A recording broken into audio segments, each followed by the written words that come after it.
Hey everybody, welcome to another edition of Midas Letter RAW. I'm your host James West, and I'm here by myself again as usual because Ed is gallivanting around the planet. We don't know where he is or when he's coming back.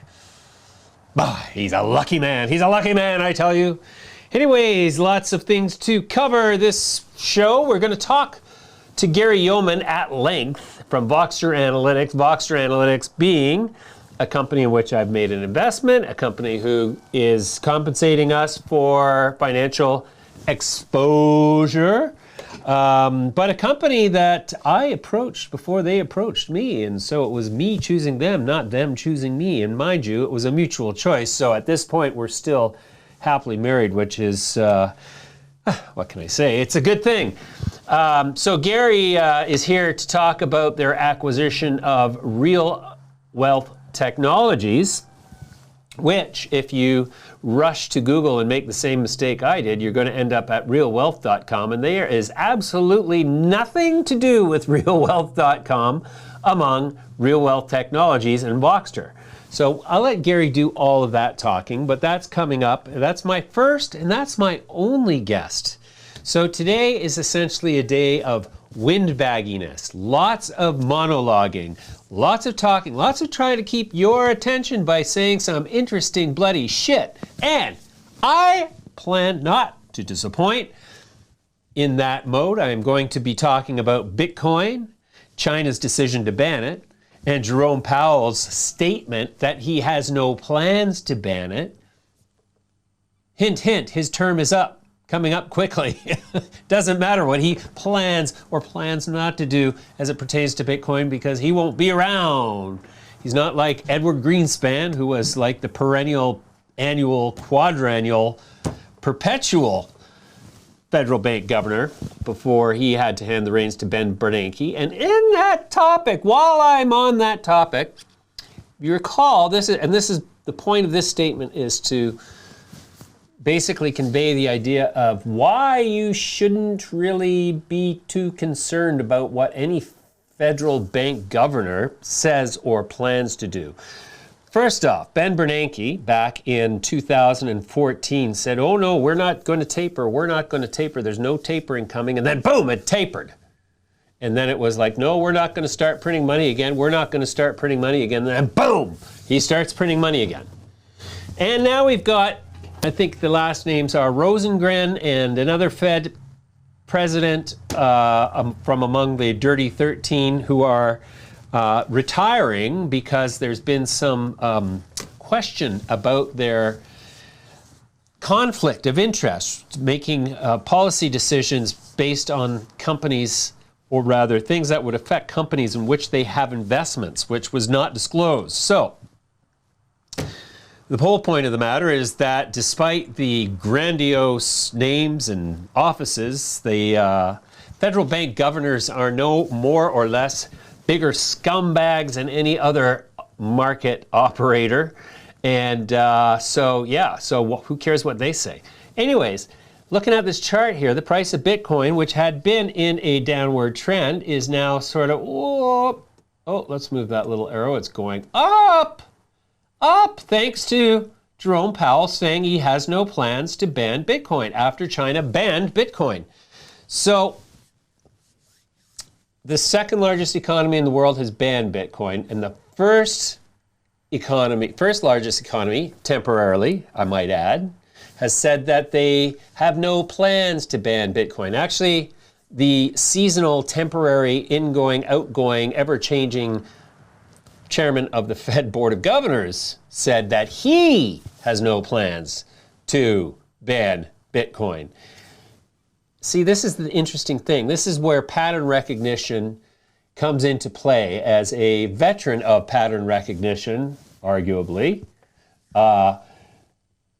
Some, like the crowd, sees the statement by Jerome Powell as a positive for Bitcoin. I see it as a screaming alarm bell. I see it as the ship taking on water faster than you can save Jack the motherfucking bear.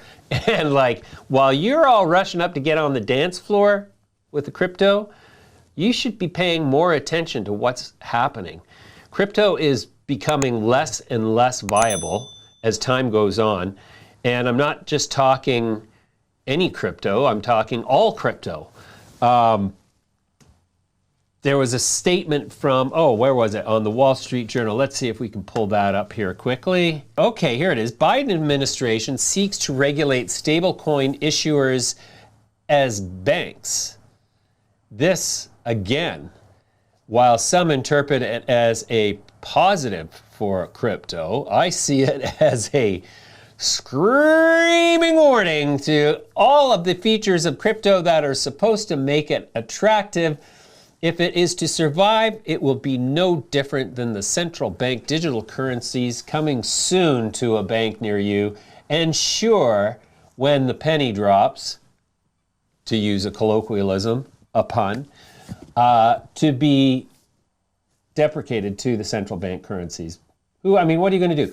Who backs a central bank currency if there's any kind of default? Your recourse is to sue the government, sue the banks, sue the federal bank. What do you have in crypto? Nothing. If you have some coins stashed away in your pocket, you can always get a bag of chips. You can't do that with crypto. So they've basically allowed the mumbo jumbo coming out of the overeducated computer science set, who are so enthralled with their elegant monetary solution to debasement, which actually, while they conveniently ignore that their currency has been wholesalely debased, exponentially debased at least 4 times, in fact 2,000 times already, because there's over 2,000 cryptocurrencies. Nobody's willing to engage me in this conversation, not any crypto king, nor any crypto defender. They acknowledge that there is a bit of a weakness there. Anyways. Yes, crypto's time in the sun is coming to an end. I do believe, mark my words, though I'm sure when it finally happens, somebody like Nouriel Roubini will get the credit for warning against it. But I'm not really interested in credit. I'm interested in cash. So yeah, give me the cash. So I had a very long conversation with Gary Yeoman, who has become a bit of a friend of mine. Because he's willing to open up and be very honest, and he's not always promoting me like a lot of CEOs are. And so we had a great heart-to-heart, and here's that conversation. I encourage you to listen carefully, because I don't want to I don't want to try to interpret what Gary's saying, but it sounds to me like there are brighter days ahead for Voxtur, and I'll let you decide.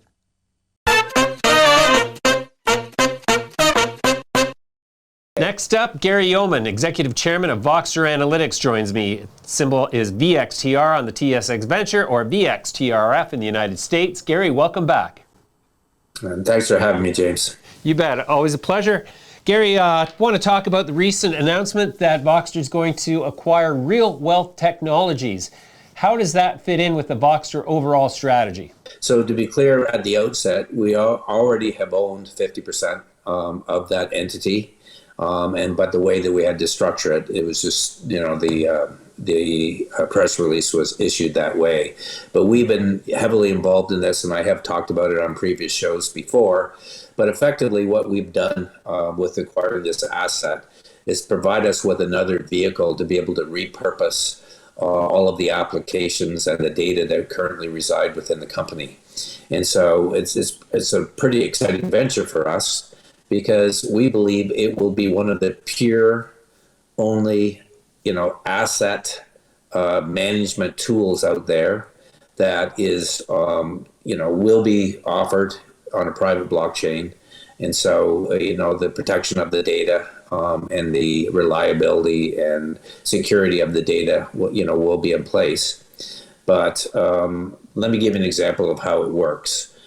Many people, and we can call them high net worth, but a lot of people own real estate, some, multiple properties. And when it comes to dealing with these multiple properties, they have to be managed. And they're not really encrypted anywhere. They're not documented anywhere as far as an asset management place. And so effectively, with us having the ability to have data on every property, and we'll use the United States now, for example, data on every property, effectively what we're going to ask them to do, we're creating basically white labeling our platform for, the family, high net worth offices, some of the high net worth offices for the banks, large organizations that have multiple, thousands of members that they want to expand the service offering in addition to, why the individuals are members. So effectively, as an example, if you were to put, your assets, on our platform, we will be able to, number one, provide you with a valuation that'll be done annually every year.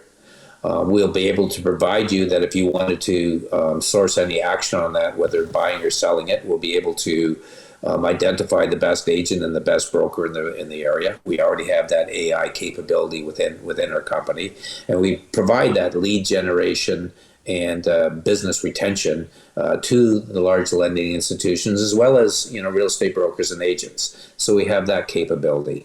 If you would like a review on your property taxes, we have our real property tax analytics to be able to incorporate that. If you'd like to have an annual review on your operating expenses, let's go through some of them. In addition to property taxes, what about insurance?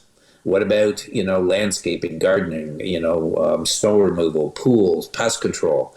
All of those things right now, especially the elderly that have affluence, have been massive victim of what we call elderly fraud.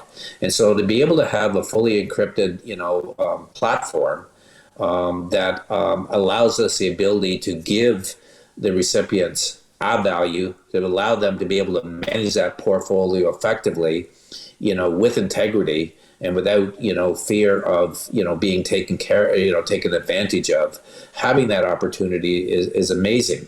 So we have talked to a lot of the major banks, a lot of the, high net worth family law offices, large organizations that could have as many as 50, 60,000, lawyers, doctors, dentists.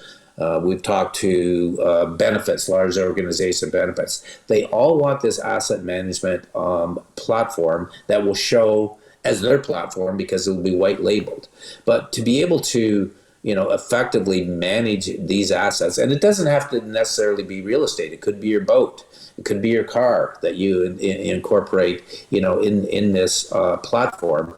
But it provides an ability to be able to manage it effectively. We believe that most law offices will also want to handle their clients in this way. With Jim Albertelli and his title business, if they are buying it, we can provide them with the valuation, we can provide them with the title, we can provide them with information with respect to where's the best place or the best, mortgage rates that are available, that are attracted and needed, for those specific individuals. But what is really, really key is that it enhances our technological applications that we already have, and it repurposes most of the applications and the data that we already house in-house and are using for other purposes. So we're pretty excited about this because from a revenue standpoint, we will realize revenues as number one, an onboarding fee. We'll realize annual licenses, and it could be just a monthly fee that we charge for the applications because we're building an app around this, so that every time they make a change and they update it, then we're keeping the integrity of that that asset management portfolio intact. And so for us to be able to continue to offer additional valuable services for this that doesn't exist anywhere, like who is taking care of all of this stuff? All right. Who is, like, let me ask you this. Who do you get to make sure that your insurances, whether it's your car or your boat or your house, is being reviewed every year, other than talking to your broker and hopefully that they're going out there regularly? How about when you go on our system and we kick out a value, that we actually get competitive bids for you, on your insurances? We get competitive bids for you, and reviewing your tax, or, as I say, getting title insurance. Many aspects of this. But key is even having a valuation for the purposes of managing your estate. So having this opportunity, because we are one of the only companies that I am aware of right now that has all of the data, that has applications that are already built, that we build for multiple purposes, but this will be one of them. And so it's called repurposing and reusing, existing assets that you have. Another example that we've done in this in the early days, and we continue to do this, we do imagery for the province of Ontario. We take pictures, 25% of every house in the province of Ontario every year. So every 4 years, we recycle it out. We get paid an annual fee by impact to be able to do that. But since we own that imagery, we also repurpose it and we sell it to insurance companies for their, to manage the assets that they insure. Mm-hmm. We'll also sell to the real estate board. For example, we sell our imagery to the Toronto Real Estate Board. So it's called repurposing the existing assets you have to, generate more revenue. This asset management tool that we have, and we've called it, we're renaming it Voxtur Wealth, clearly does the same thing. But it provides an answer to many problems. As I mentioned, I think I mentioned to you before, James, but 3 years ago, my father passed away. Yep. Really smart guy, miss him dearly, love him like most people do their parents. He put together his, portfolio. It was still a nightmare in trying to, get a handle on, do you have a mortgage, do you not have a mortgage, who had the insurance, do we spend it, where is this information from? All of this will be on our asset management portfolio. So, whether it's an RBC or a BMO or a small family high net worth office, or whether it's a law office that's managing things on behalf of their clients, this has a material advantage for multiple purposes. From a revenue standpoint, as I said before, we make money off our application. We get, whether it's a monthly fee, we make money as onboarding it. But we also, if any transactions take place within our platform, then we also will take a clip out of that and get a fee, for those transactions, whether it's buying or selling and placing insurance, hiring, a gardener, a landscaper, or hiring a pool control person, or for that matter, we're not really getting into, if you need a new roof, or you need to have your driveway paved. We thought about it, but that's not the goal. Our goal is to manage the assets in a more, high level basis. Sure. So this, just for clarity's sake, this is not realwealth.com, the real estate investing portal. Of course not. It's not at all. And so why we're renaming it is that there was some confusion with that. So Voxtur Wealth, we're going to continue with the branding of our company. I think if you noticed our new website, we're now getting active in social media. So there's a real emphasis for us to be able to, brand our company properly, to get us out there and know exactly what we do. And it's not the easiest company in the world. Most technology companies aren't easy to describe. But as I said to you before, we provide services in the property tax, in the valuation and the title services from a technology standpoint in real estate. Okay. And we just have different applications that we built. Great. Well, that's a fantastic update. Thanks for the clarification, Gary. We'll leave it there for now and come back to you in due course. Thanks for your time today. Okay, James. Thanks again.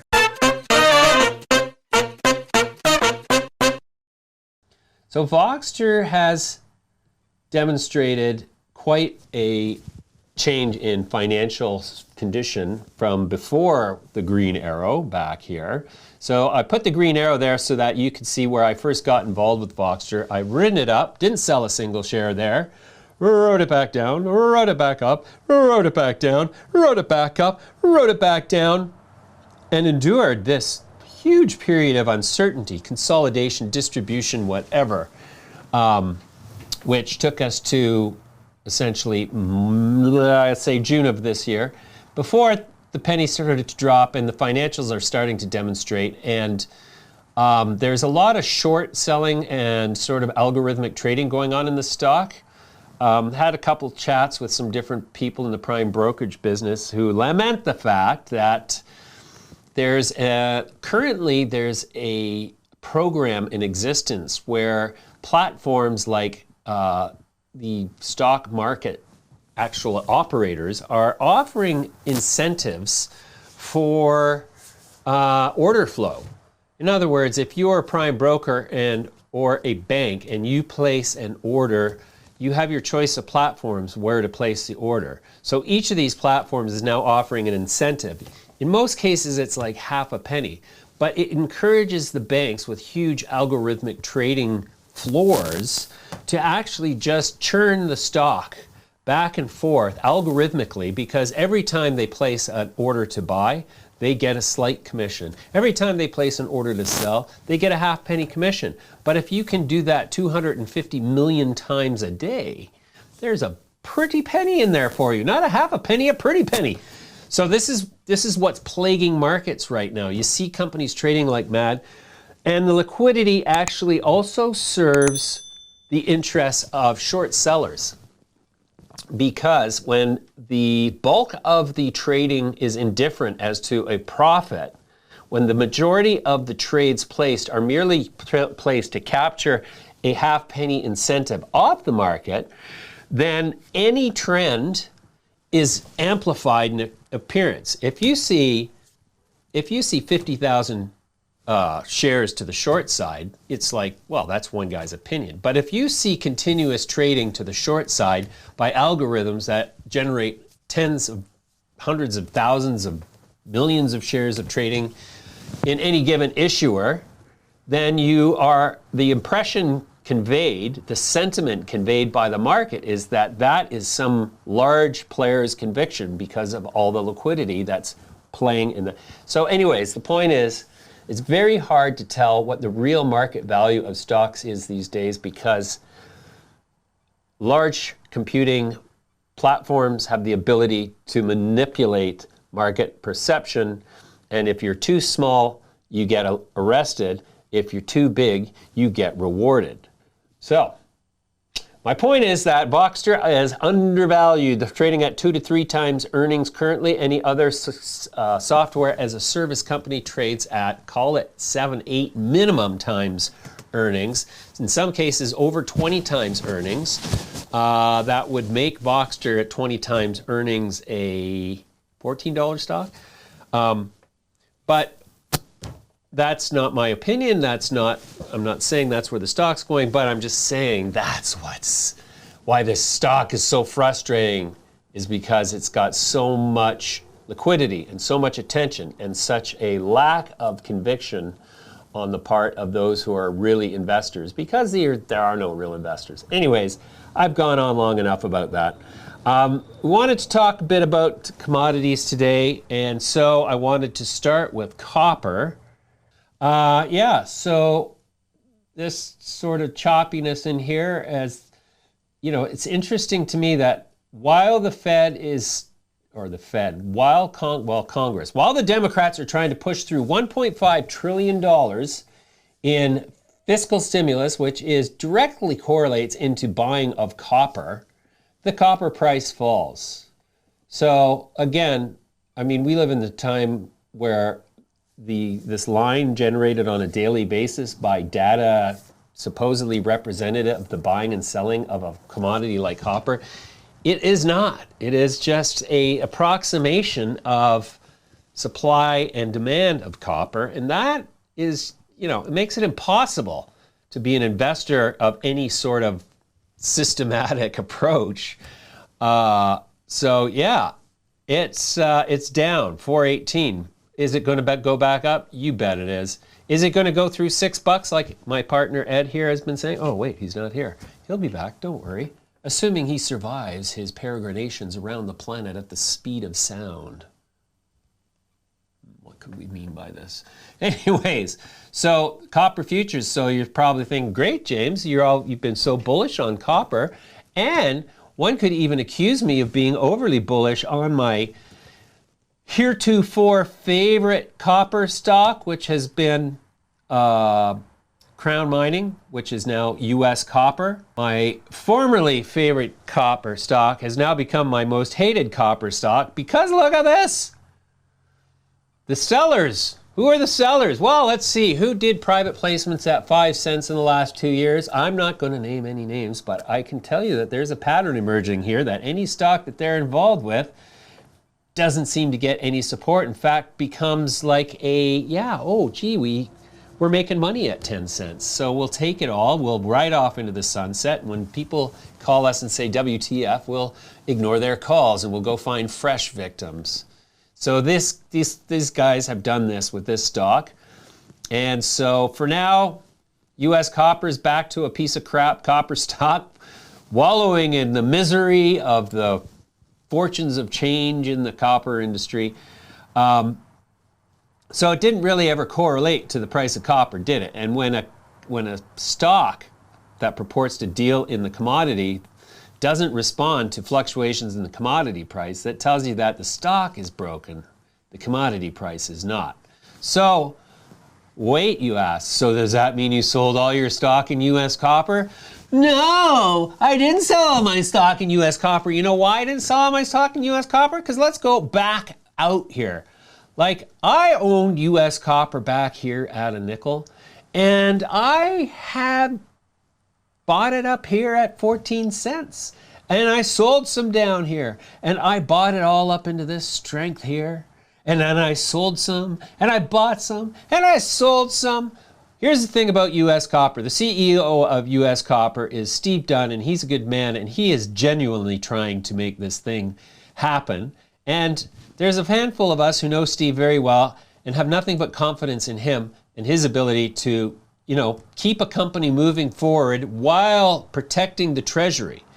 So, yes, the investors putting money in, obviously not a great crew, but management definitely trustworthy. So the thing is, the reason I haven't sold it all is because my average price right now is probably about 17 cents.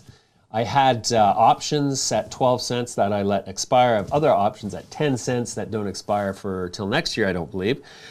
But there's a very good chance, based on the laws of probability, that the pattern of recovery that we saw back here is likely going to happen again with fresh investment and when they can resume drilling, because they had to stop because of the Dixie Fire, which torched everything.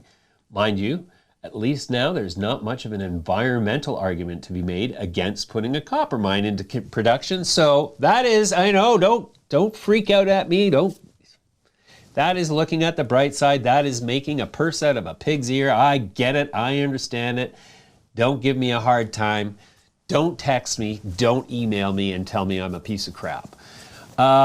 Anyway, so my plan is to, see how low it goes, and then I'm going to start averaging down because, soon I'm going to own a few percentage points of the company, and I'll feel like, it's fraud. Oh, tell me what to do.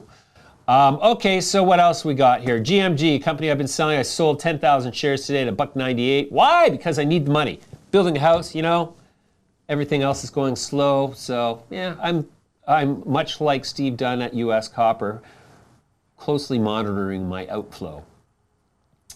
What else? Voxtur. Voxtur's taking it a bit on the chin here. Voxtur under the pressure of algorithmic trading and short sellers. I wouldn't be surprised if it's some of their competitors, sponsors, financial sponsors, trying to keep the price low so that when they know that there's no better game in town in terms of the real estate platform disintermediation, digitization than Voxtur, that they're going to have to come and pay for Voxtur at some point. And they're trying to create fatigue on the part of shareholders. That would be the strategy of the short sellers. Yeah, I could be full of crap. What do I know? What does anybody know?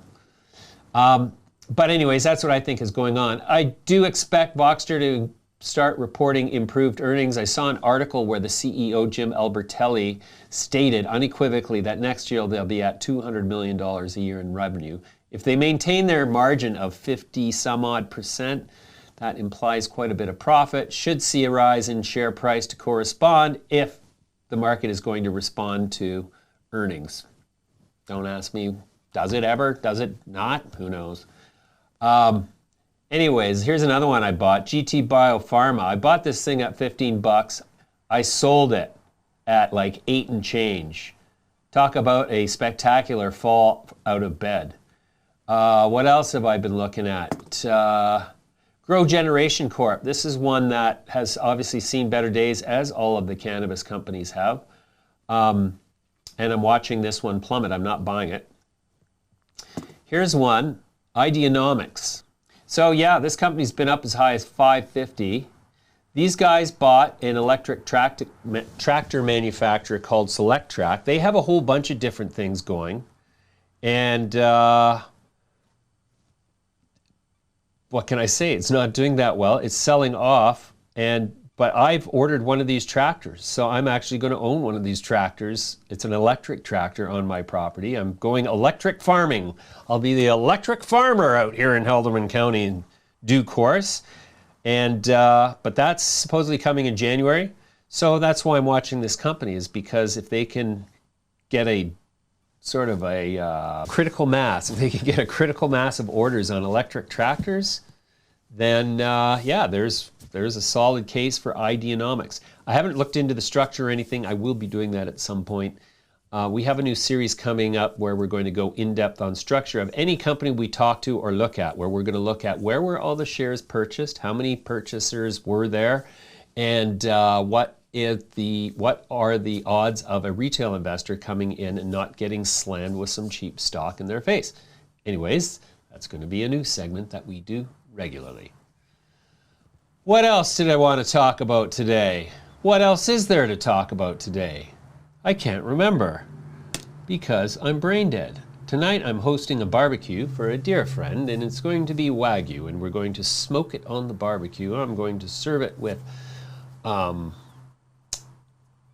lion's mane mushroom, which I harvested out of my own forest. And it's the second year in a row I've harvested lion's mane mushroom from the same spot. Lion's mane mushroom, seems like a huge digression, but my point is that I will not be having these massive brain farts soon enough, because lion's mane mushroom instigates cerebral tissue growth, supposedly. So before I cut up and cook this mushroom tonight, I have actually taken a piece out of its core and I inoculated 10 Petri dishes that were with agar in it. And so I'm going to grow some lion's mane mushroom mycelium on agar, and then I'm going to propagate it from the agar onto sterilized grain. I'm going to do an experiment, actually. I'm going to do some sterilized grain, and then I'm going to do some sterilized maple wood dowels. And the reason I'm doing maple wood dowels is because I keep finding my lion's mane mushroom growing on silver maple. And so my plan is to inoculate maple dowels and then find any tree that's on its way out in the back 40 that's a silver maple variety, and I'm going to inoculate it with an inoculated silverwood maple dowel with lion's mane mushroom. Anyways, and theoretically, my memory will be improving over time as opposed to degrading due to the vast quantities of red wine I can't help but consume most evenings. Anyways, yeah, lots of plaque building up on my brain, I'm sure. 57 now, turning 58 this year, and Jesus Christ, the time is running out like crazy. Very distressing, very alarming. But yeah, so I'm trying to have as much fun as possible and caring less and less and less about all the other things in life. I'm just trying to have a good time and enjoy my beautiful property. I was standing outside the other day, and like, people think Dunnville, Ontario. Nothing special about Dunnville, but I'll tell you, my little bend in the river, my little piece of property, it smells so beautiful out here, and there's just so much wildlife. There's like a raccoon tried to make off with a bunch of chicken eggs the other night, was unsuccessful because our diligent red heeler puppies, Thelma and Louise, sent him running. sent him running. Deer, there's deer galore. You hear hunters popping off every evening at dusk at the Canadian geese, which nobody's shedding a tear over that. This has really become unfinancial dialogue, I realize. It's actually not dialogue, it's monologue, but did you realize that? That's the difference between dialogue and monologue. Dialogue is two people having a conversation. Monologue is somebody just talking nonstop ad infinitum into a camera as if they're concerned that somebody might be paying attention to what they say. Anyways, this is all great practice for my eventual debut as a stand-up comedian on a stage somewhere, someday, some night probably, but I don't know when. Probably not until the lion's mane mushroom has kicked in significantly. Anyways, if you'd like some lion's mane mushroom spawn, send me an email, jwest@midasletter.com, because I think I'll send it to any of my viewers or listeners who want to indulge in propagating some lion's mane mushrooms. What else can we talk about today? So that's my red list. So there's GRAM.U is the parent company that was brought to us by Michael Auerbach and Subversive Capital. Check our show a couple weeks ago for an interview with him.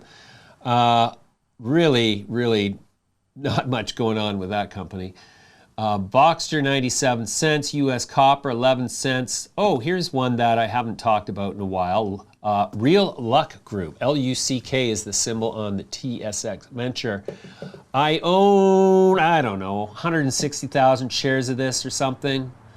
Anyways, one tranche of it just came free trading in September, and I think it's trading at the price I paid or somewhere in there, and that's probably why it's wallowing in misery down here. We're going to get the CEO on sometime and hear what the game plan is for the next year. In the meantime, I'm not a seller. I'm just going to hang on to it and give these guys some, give them some time to pull the proverbial rabbit out of the hat. If you're enjoying the show, subscribe to Midas Letter on YouTube so you stay up to date on everything investment. DM wants to know, will Voxtur eliminate appraisers? Voxtur will not eliminate appraisers because properties always need to be appraised prior to being sold, purchased, or financed.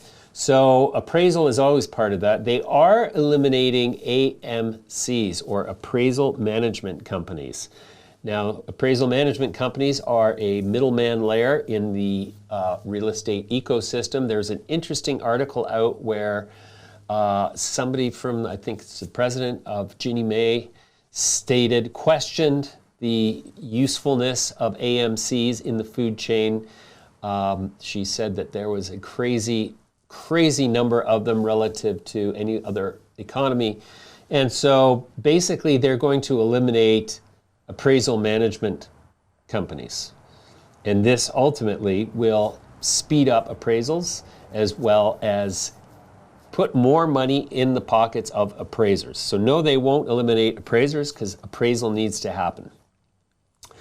JD says, is now a good time to enter cannabis stocks due to the Safe Banking Act? Will Wall Street try to price this event in ahead of time or just wait for actual legislation to pass and then act? Well, is now a good time to enter cannabis stocks? I don't think so, because right now the Biden administration has larger fish to fry politically, and a populist move like decriminalizing cannabis isn't going to happen unless that's the best time and reason to do something like that. Now is not the time. He's so focused on this $1.5 trillion stimulus package. So no, I don't think now is a good time. I think that stocks in the cannabis sector are still going to go lower. I'd be looking at January as a time to start buying, or towards the end of December once tax loss selling has abated. Xavier wants to know, why did Canadian LPs surge higher when US MSOs, higher than US MSOs, when the US announced positive banking reform news? Well, a lot of Canadian LPs have US exposure, so that's one reason. Other than that, probably because Canadian markets always respond in a less muted fashion than do American markets, US major markets. That's because there's so much short interest in US markets that there's always a balancing sort of effect of enthusiasm versus skepticism in any news event like that. So I think mostly, though, it's because of the Canadian LPs that have exposure to the US. Anyways, there's my show for this Friday, October 1st. I hope you enjoyed it. Please do write me, jwest@midasletter.com. Ed will be back at some point. We have more guests next week. We had to cancel a bunch this week due to a power outage in Haldimand County, thanks to one badass rainstorm and then an ensuing internet outage. Thank you all for watching. Bye-bye.